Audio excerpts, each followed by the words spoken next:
Anda kembali di Metro Siang, pemirsa. Sejak Jumat siang, Presiden Joko Widodo mengunjungi sejumlah proyek infrastruktur di Sumatera Utara, salah satunya proyek pembangunan PLTG Idanoi di Gunung Sitoli Nias. Nantinya PLTG ini diharapkan bisa menanggulangi krisis listrik yang selama ini terjadi di Nias.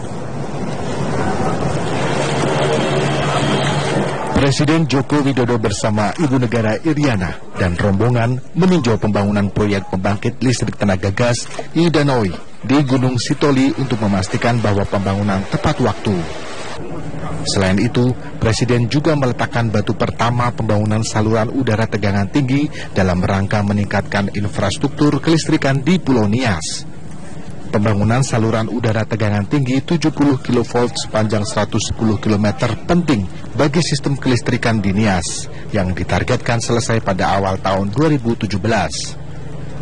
Buntuan ini baru separuh dan suplainya Juli kemarin masalah. Oleh sebab itu saya perintah saat itu ini segera dipercepat dan Pak Dirut Menteri BUMN sudah nyanggupi Oktober selesai, ini 25 MW. Kalau itu selesai artinya apa? Ada 28 MW, ada 25 MW rampung semuanya. Ini paling tidak cukup dulu. Sejak lama, pasokan listrik menjadi salah satu permasalahan yang sering dirasakan oleh masyarakat di wilayah Nias, Sumatera Utara. Bahkan pada April lalu, krisis listrik yang terjadi akibat pemutusan sepihak dari pihak penyedia listrik memaksa sejumlah warga menggunakan genset untuk memenuhi kebutuhan pasokan listriknya. Akibatnya Pulau Nias gelap gulita karena masalah PLN dengan pihak American Power Energy sebagai pemilik pembangkit listrik tenaga diesel di Nias menuntut PLN membayar biaya sewa belasan miliar rupiah. Kami anggap seperti kita dikorbankan, ya, seperti kita dikorbankan oleh PLN. Bahkan sudah saya keras saya ngomong di pusat, ya, apakah karena kami ini tidak bisa memberontak, ya, sehingga kami diabaikan. Sehingga kami adalah, ya, sudah tahu masalah tapi itu tidak ditangani dengan serius. Untuk mengatasi pemadaman yang berlanjut, pemerintah menyiapkan mesin baru berkapasitas 28 MW untuk dapat memenuhi kebutuhan listrik warga Nias. Tim Liputan, Metro TV. Setelah melakukan kunjungan kerja di Kepulauan Nias, Presiden Joko Widodo hari ini dijadwalkan menghadiri puncak perayaan kemerdekaan Republik Indonesia di Parapat dan Balige, Kabupaten Simalungun, Sumatera Utara. Dan untuk informasi selengkapnya kita bergabung dengan Andika Bakti langsung dari Sumatera Utara. Ya, Andika, apa saja yang menjadi agenda Presiden Jokowi pada hari ini? Anissa, setelah mengunjungi pembangkit listrik di Kepulauan Nias kemarin, hari ini Presiden Jokowi diagendakan datang ke Kabupaten Tapanuli Tengah, Sumatera Utara.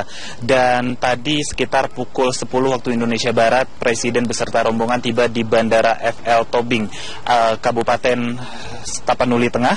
Dan setibanya di bandara, Presiden Jokowi langsung bertolak ke Pelabuhan Samba Sibolga untuk meresmikan pembangunan perluasan terhadap pelabuhan. Dan dapat saya ceritakan bahwa Pelabuhan Samba Sibolga merupakan pelabuhan untuk kapal penumpang dengan rute Sibolga, Kepulauan Nias dan juga sebaliknya. Sekaligus tempat bersandarnya kapal angkutan kargo dan juga kapal nelayan yang berlayar di sekitar kota Sibolga dan juga perairan barat kota Sibolga. Setelah peresmian perluasan pelabuhan selesai dilaksanakan, saat ini Presiden Jokowi beserta rombongan sedang dalam perjalanan menuju Bandara Silangit di Tapanuli Utara, Anissa. Nanti setibanya Presiden di Bandara Silangit, agenda selanjutnya adalah melakukan penanaman pohon di Desa Parparean yang jaraknya sekitar 50 km dari Bandara Silangit. Dan setelah penanaman pohon selesai dilaksanakan, barulah Presiden Jokowi datang ke tempat kami berada saat ini, yakni di Parapat, Kabupaten Simalungun, untuk mengikuti puncak perayaan Hari Ulang Tahun Republik Indonesia yang ke-71, yakni Karnaval Kemerdekaan Pesona Danau Toba 2016. Dan pada pukul 19:30 waktu Indonesia Barat nanti, Presiden dan rombongan akan menyaksikan persembahan Festival Panggung Apung yang diisi dengan penampilan sejumlah kesenian seperti opera Batak serta penampilan dari grup band papan atas Indonesia lainnya.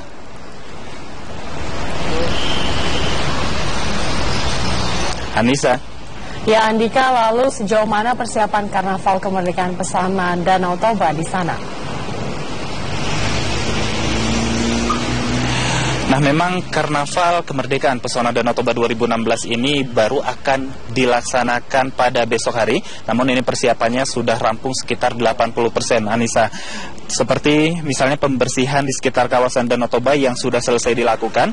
Begitu juga dengan pembenahan jalan untuk pelaksanaan Karnaval besok.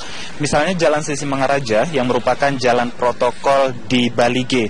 Selain dilakukan pengaspalan, tembok pembatas jalan yang berada di pasar, tepatnya di depan pasar, ini juga sudah ditiadakan. Hal ini dilakukan agar tidak menghambat iring-iringan karnaval yang dipimpin langsung oleh Presiden Jokowi besok. Selain itu, persiapan untuk kendaraan hias yang akan digunakan pada karnaval besok juga sudah disiapkan, Anissa. Terdapat puluhan kendaraan hias berbentuk rumah adat, kemudian hewan akan meramaikan iring-iringan karnaval. Dan menariknya, beberapa kendaraan hias ini bukan menampilkan budaya Batak saja, tapi juga budaya lain dari berbagai daerah yang ada di Indonesia. Jadi bagi Anda pemirsa di rumah dan juga mungkin Anissa, jika tertarik untuk menyaksikan Karnaval Pesona Danau Toba 2016 ini, bisa langsung datang ke Bali G karena masih ada waktu.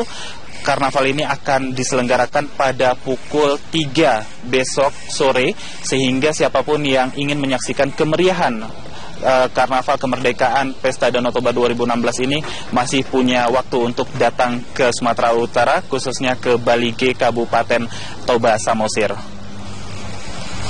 Anissa. Ya Andika, terima kasih atas laporan Anda. Andika Bakti melaporkan langsung dari Sumatera Utara.